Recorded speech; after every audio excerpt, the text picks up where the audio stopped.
So hello student, welcome back to my channel knowledge hub. In this video हम क्या करेंगे, discuss करेंगे आपका जो इंडस्ट्रियल लॉ है उसका सिलेबस क्या है। ठीक है, तो टोटल आपको यूनिट दिख रही है, कितनी यूनिट है यहाँ पे? 6 यूनिट है। फर्स्ट यूनिट में आपको क्या पढ़ना है?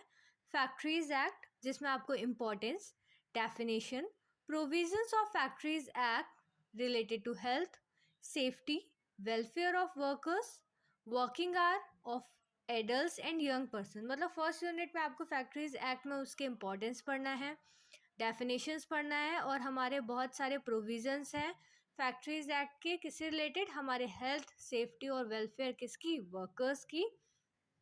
और हमारे फिर एडल्ट हो या फिर यंग पर्सनस हो, उनके वर्किंग आवर कितने होने चाहिए, या फर्स्ट यूनिट में पढ़ेंगे। ठीक है, सेकेंड यूनिट में क्या है? इंडस्ट्रियल डिस्प्यूट एक्ट, जिसमें आपको पढ़ना पड़ेगा meaning of industrial dispute. Industrial dispute का मतलब क्या है?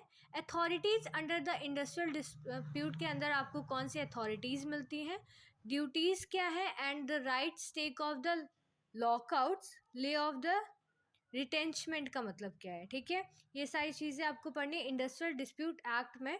यूनिट नंबर 3 है इंडियन ट्रेड यूनियन एक्ट। इसमें आपको पढ़ना है definition and regulation of union trade, right and liability of registered trade union. उनकी राइट एंड लायबिलिटीज़ पढ़नी है किसकी?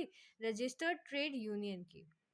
नंबर 4 यूनिट में आपको पढ़ना है एम्प्लॉय स्टेट इंश्योरेंस एक्ट, जिसमें constitution and function of employ state insurance act का क्या कॉन्स्टिट्यूशन है, क्या फंक्शन है, corporate standing committee and medical benefit councils, provisions related to the contribution and benefits. ठीक है, यूनिट नंबर 5 में आपको पढ़ना है workman compensation act, a belief study of the provision of compensation of workman.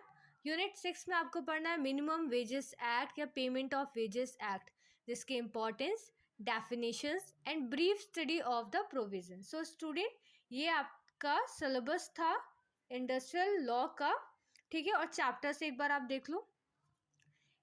Factories act 1948, industrial dispute act 1947, trade union act 1926, employees state insurance act है 1948, workman compensation act है 1926, minimum wages act है 1948, और number last है आपका payment of wages act 1936। इसके most of the questions मैंने आपको provide कर रखे हैं, आप एक बारी प्लेलिस्ट को चेक कर लेना। So students, thanks for watching.